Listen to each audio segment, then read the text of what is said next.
A lot of this isn't going to make sense to you, and I'm sorry about that. I'm just going to start at the beginning, with the house.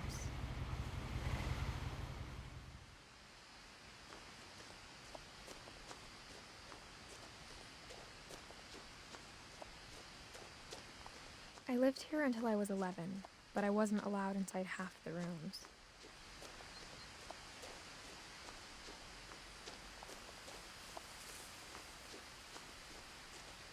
I hadn't been back since my brother Lewis's funeral.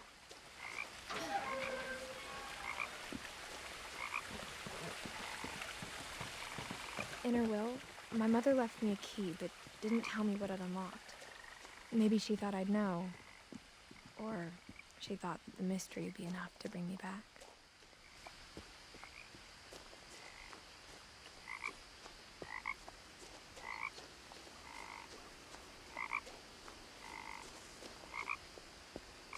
The truth is, even after I inherited the house, I never thought I'd come back to it. But now I had questions about my family that only the house knew the answers to. The woods around the house have always been uncomfortably silent, as if they're about to say something but never do.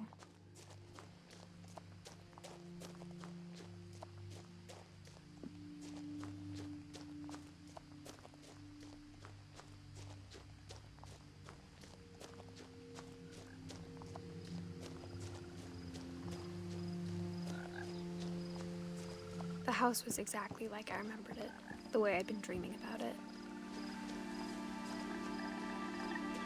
As a child, the house made me uncomfortable in a way I couldn't put into words. Now, as a 17-year-old, I knew exactly what those words were. I was afraid of the house.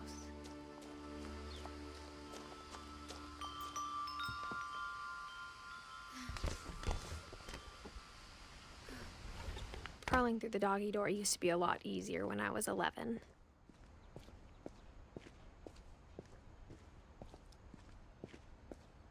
For the first time in years, I felt like I was home. Nothing in the house looked abnormal. There was just too much of it, like a smile with too many teeth. After Milton disappeared, Mom sealed up all the bedrooms. Then Edie retaliated and drilled peepholes. I spent a lot of time playing in Great Uncle Walter's room. Lewis told me there were secret passages, but I never believed him. Turns out, my mom was really good at keeping secrets. Now it was time to find out what my mom had been afraid of.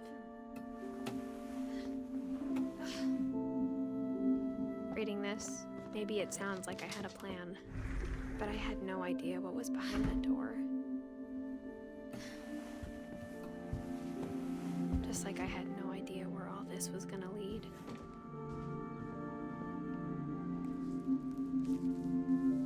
December 13th, 1947. Dear Diary, I'll be gone soon, but I wanted to tell somebody about what's gonna happen. It started when Mom sent me to bed without dinner. I woke up and I was starving, so I looked around for something to eat. My Halloween candy was all gone. The gerbil food was dry, but I didn't mind it.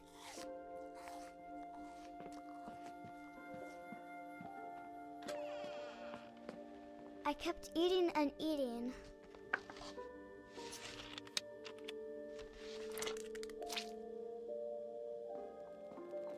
Then I heard chirping outside my window. It was a barn swallow going back to her nest. I reached out for her.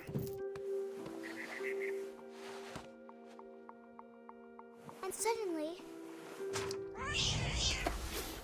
I was a cat.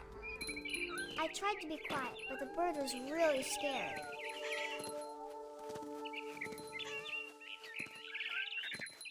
I jumped and I almost got her. Now I was up in the big tree. I promised Dad I wouldn't gobbled her up. Wowzer. Suddenly, I was an owl. First, all I heard was the wind. Then I heard little teeth nibbling in the grass.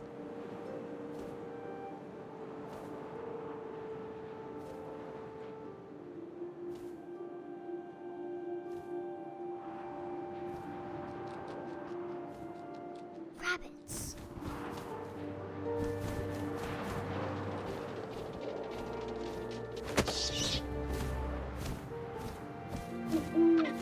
I imagined his face looking up and seeing mine through my talons. I swallowed him up, and I didn't chew one bit. Then I flew off to find something bigger.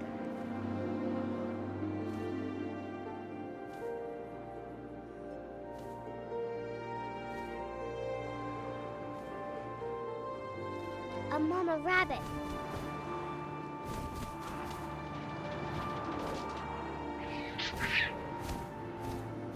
She was almost too big to carry. I started choking, but I couldn't stop eating. And suddenly, I was a shark.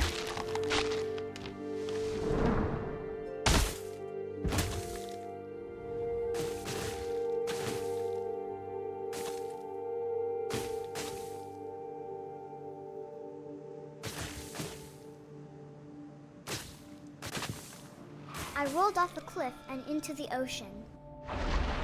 Now, I was hungrier than ever. I wanted fat, juicy seals. I tore off her flipper, and it tasted really good.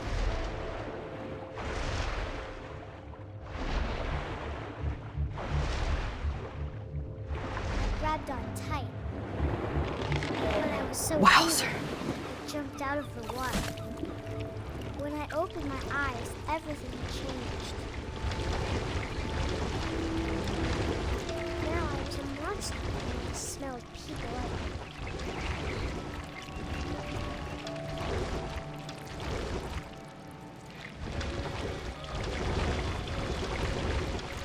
I was big, and I moved real quiet.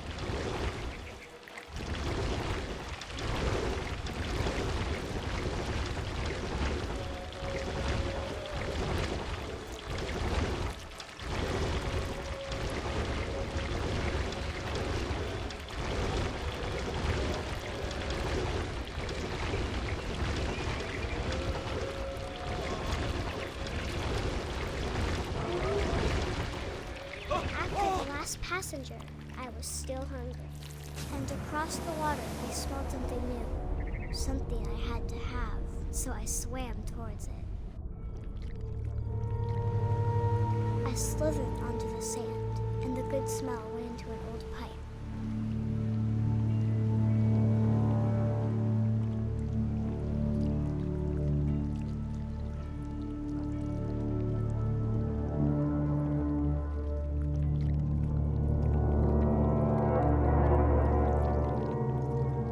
I got closer and closer.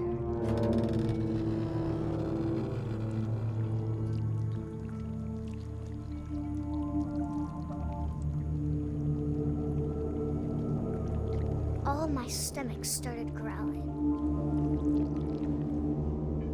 Wowzer. and suddenly I was me again. I held my breath for a long time, but I couldn't hear anything. I think it's waiting for me to fall asleep, but it's not going to wait much longer. It needs to feed, and we both know I will be delicious.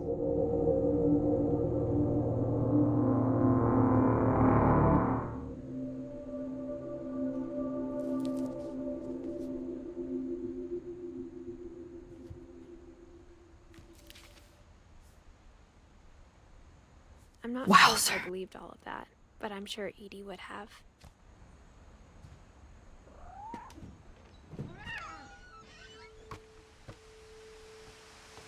This will be obvious later, but my mom never told me any of these stories. Edie would have, but Mom didn't like bringing up the past. Though, when we adopted a stray kitten, she was the one who named it Molly. I spent a lot of time in Great-Grandma Edie's room. Even in her 90s, Sometimes Edie seemed a lot younger than my mother.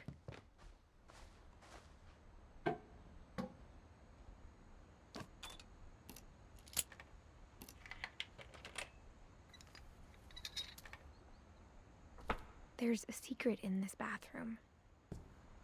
It's in the last place you would look. It isn't in the cupboard. It's hidden in this book.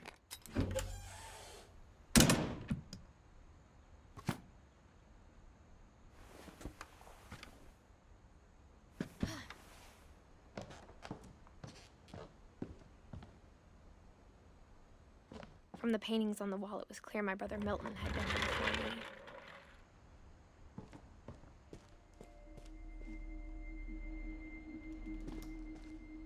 I knew Grandpa Sam had a twin,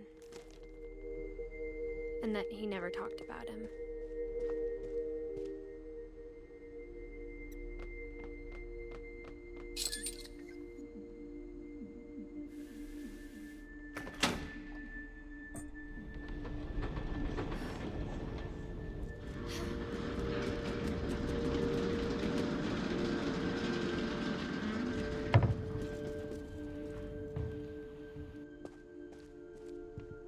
The passages were a pretty tight fit. They'd obviously been built for smaller hands and bellies.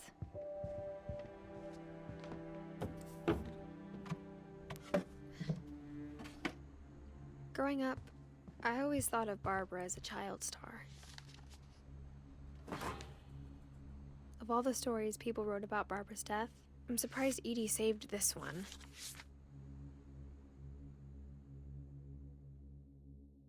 Old Jack here with another ghastly tale inspired by America's most unfortunate family.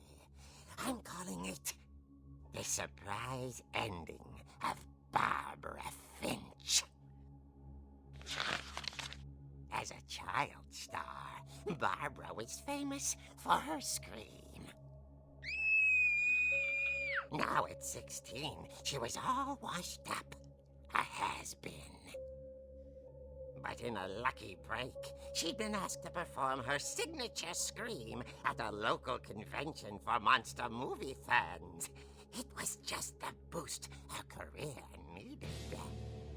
Unfortunately, her scream hadn't aged well. Getting better. I think you just need the right motivation. Her biggest fan and current boyfriend, Rick, was about to demonstrate when... Now that was a great scream. It was Barbara's father, Sven. He'd slipped into a table saw and had to be rushed to the emergency room. So Barbara got stuck babysitting her youngest brother, Walter. Her convention comeback was cancelled. Okay, I'm hearing frustration, but I'm not hearing terror. What if I tried... A gang of hoodlums in Halloween masks have been terrorizing Orcas Island tonight. Police are urging residents to... That came from the basement. You're right! Also, I loved your delivery on that. Why is your basement door locked? Because my dad likes making puzzles and secret passages. There's a key hidden in the music box. The secret is to keep winding and winding until finally the key pops out. Thanks, babe. I'll be back in a sec. 20 minutes later, Rick hadn't returned. So Barbara went to look for him, right on cue.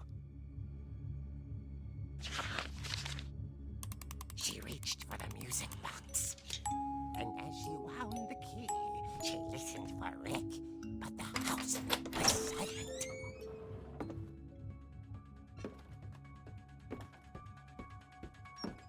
She found Rick's crutch and imagined the worst.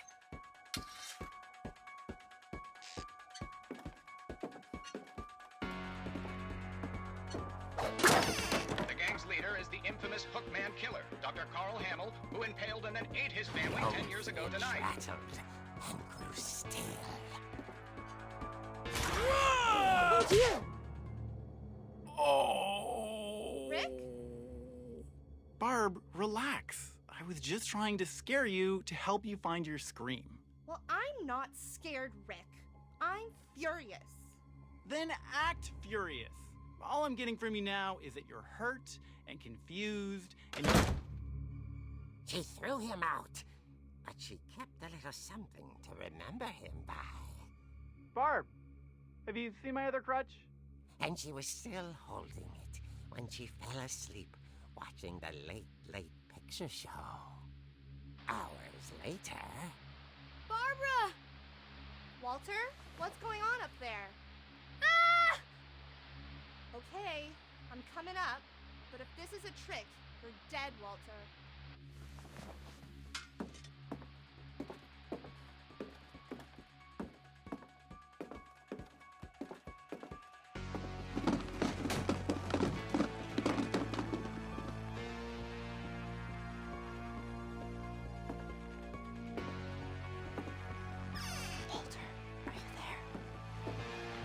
Walter had vanished, but his bedside radio was still on. Orcas Island police describe the man as 6 feet tall, with a steel hook for a hand.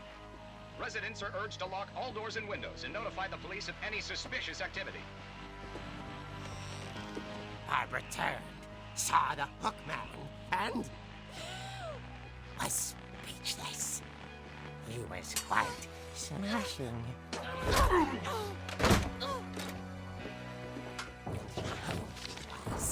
He cracked out. She played her part beautifully.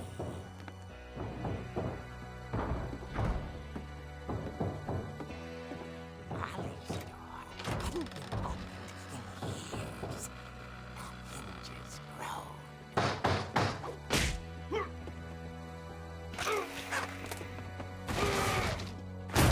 He wasn't moving, but she sensed the story might not be over yet. The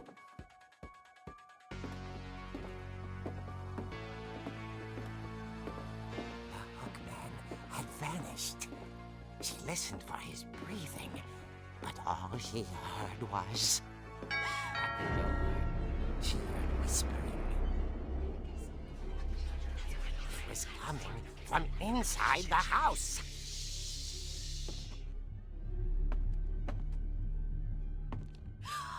Oh dear.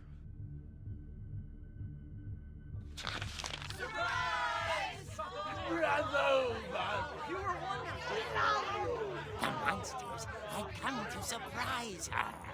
For Barbara, it was a dream come true. Then she saw what kind of monsters they were, and she realized what was about to happen. She was going to be famous. And with her final breath, Barbara Finch gave the performance of her life.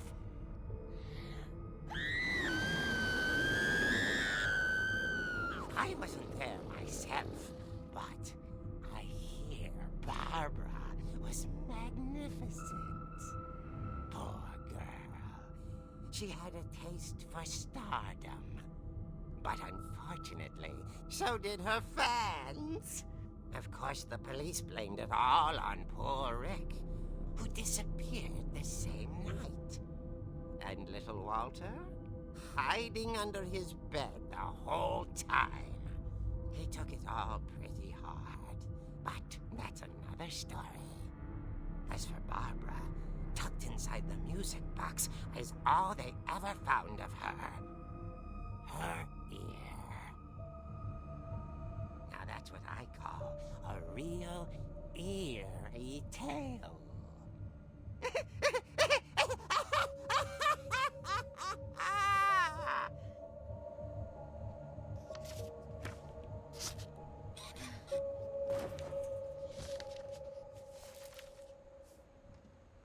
Edie told me all Barbara wanted was Wowzer. to be remembered, as absurd as that comic was. Maybe what Edie saw was a happy ending.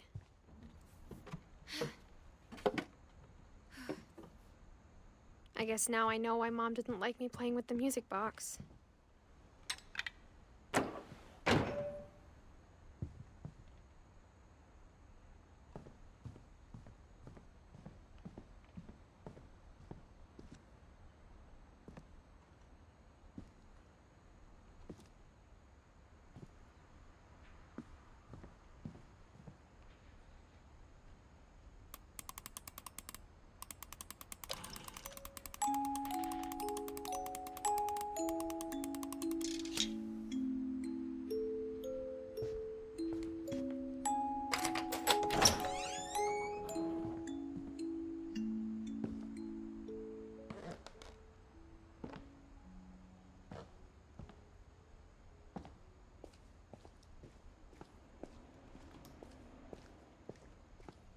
I saw Edie sneak down to the basement once, carrying packages. I thought maybe she was hiding presents.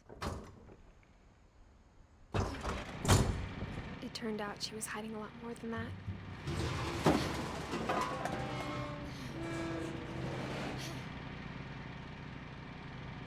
I remember asking Mom once about where Walter had gone.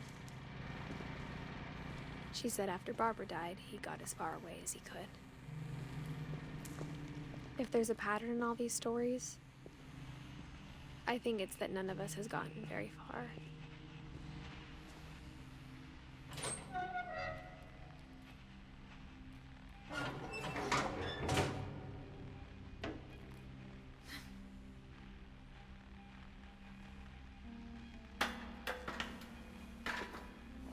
Maybe she was afraid I'd end up like Walter. But if she never told me about an uncle under the house, I can only imagine what else she was hiding. I don't want to make the same mistakes she made, trying to bury something that's still alive.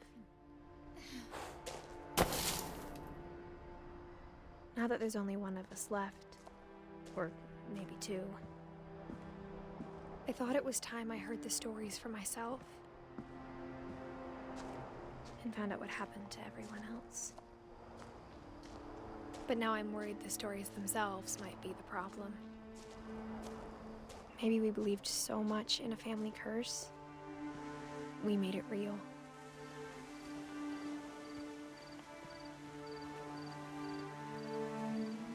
I don't know if I should even be writing this.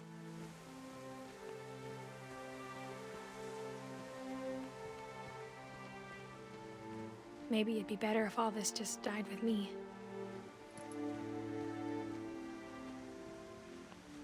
But I thought you should know about your family.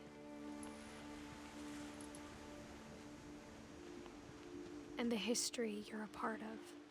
Though to be honest, I feel as lost as you probably do right now.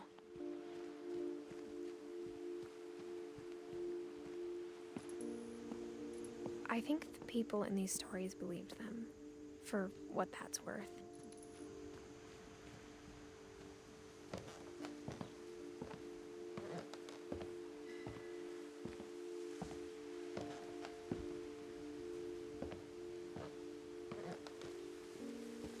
And when you look at the house, that history of imagination and stubbornness and madness, any of it seems possible.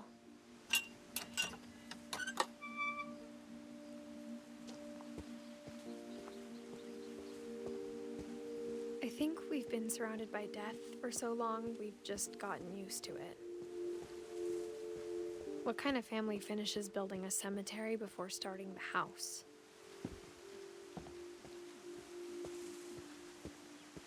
It's embarrassing for me to admit this, but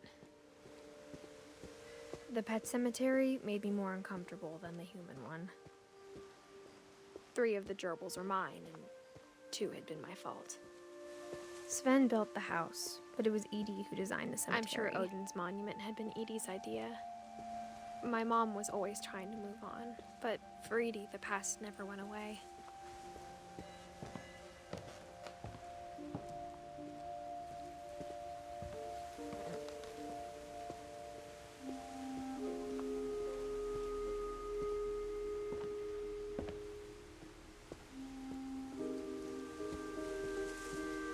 There's so many things I wish I could ask my mom now. Part of me thinks this is what she wanted all along. For me to come back someday and find everything out for myself.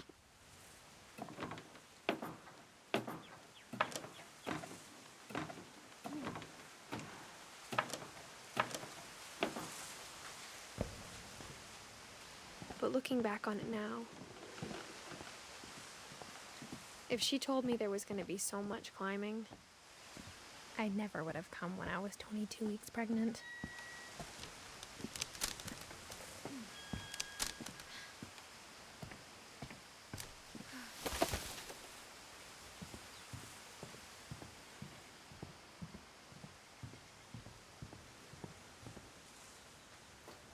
I never met Grandpa Sam, but I think he and my mom had a lot in common.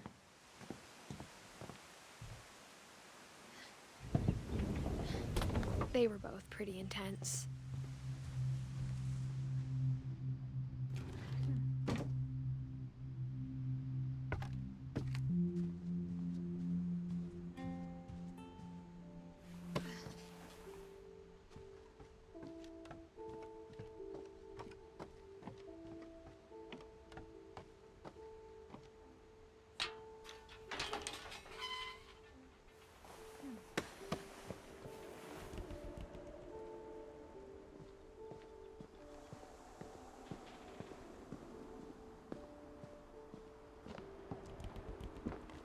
My mom moved up to the loft after her brothers died.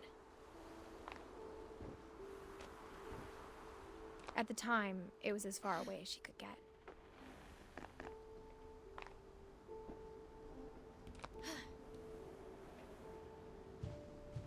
I can't imagine what it was like for her to lose. My mom moved to India a week after graduation and got a job teaching English. Louis was born a year later. When my dad died, I don't think Mom knew where else to go. I'm sure Edie was happy to have her back. The house had to get a little bigger, but Edie was used to that. And for a while, things were good. Almost normal, but it didn't last. The beginning of the end was Milton's 10th birthday, when Edie gave him a castle.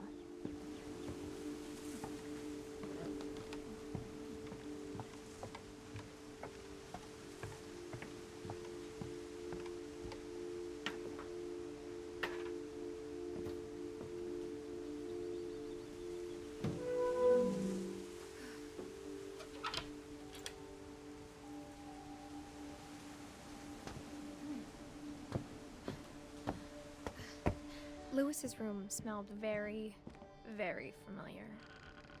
That part of him lived on.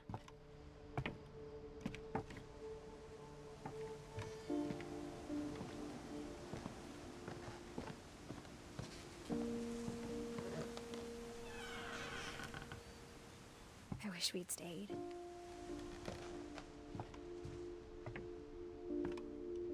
What happened that night had been coming for a long time. Maybe it should have come sooner.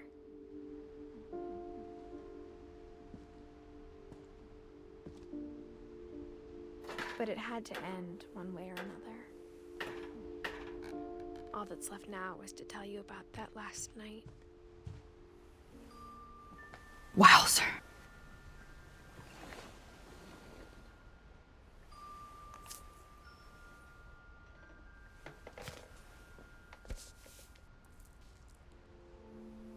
That whole last day, Edie just watched us pack and didn't say a word. Until supper, when she raised her glass and said, "To our final night together, and all our final nights apart." Grandma, you know what I said about alcohol. Some of your medications are very Edith, specific. I left a present for you in the hallway. Why don't you go open it? The grown-ups have to argue now. I'm sorry, you're right. We're all leaving tomorrow. Let's just enjoy our last... I'm not leaving. Edith, you're excused.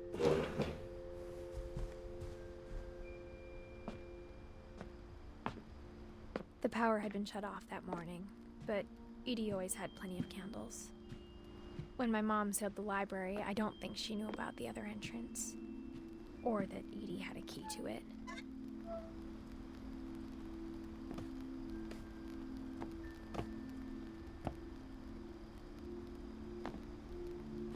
That thing you're afraid of isn't going to end when you leave the house.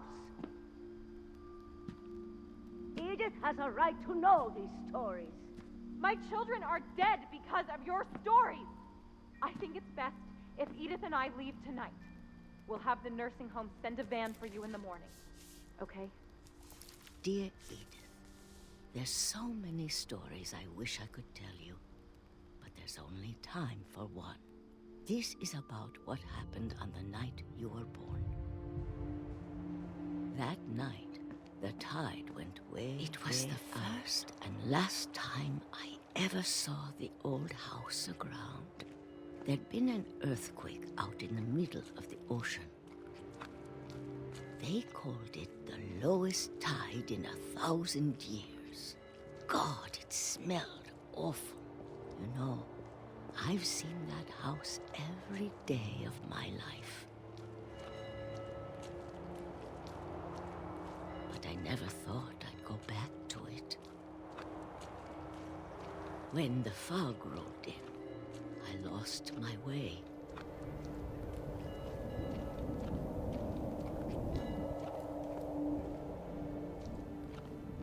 I got turned around.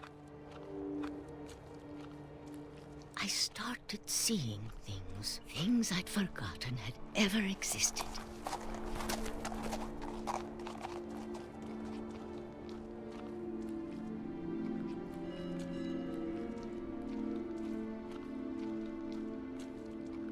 But when I saw them, they felt like old friends. That night, a lot of things came back to me. Or maybe I came back to them.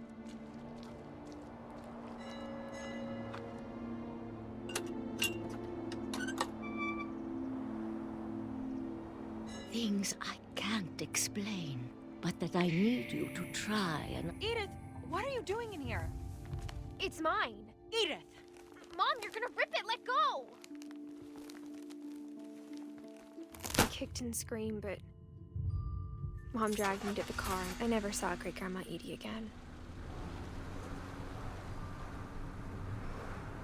The next morning, the van came to pick her up, but she was already gone. After that, we moved around a lot.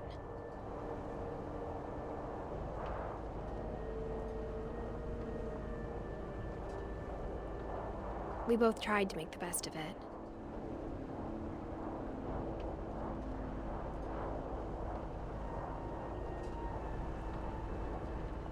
A few years went by.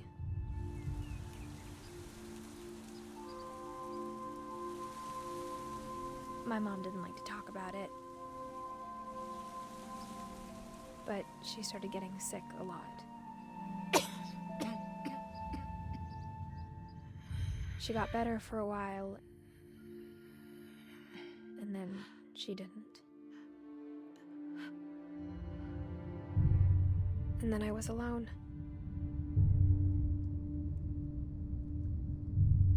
The last Finch left alive.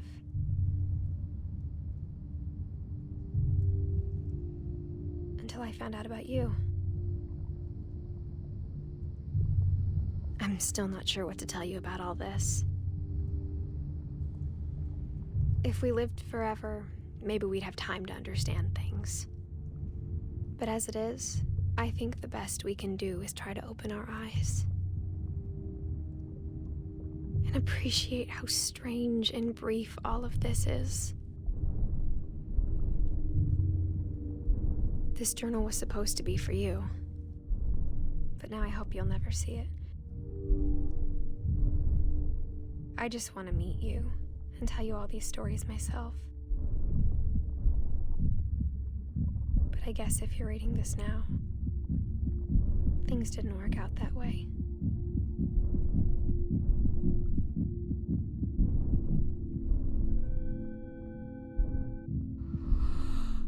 This is where your story begins.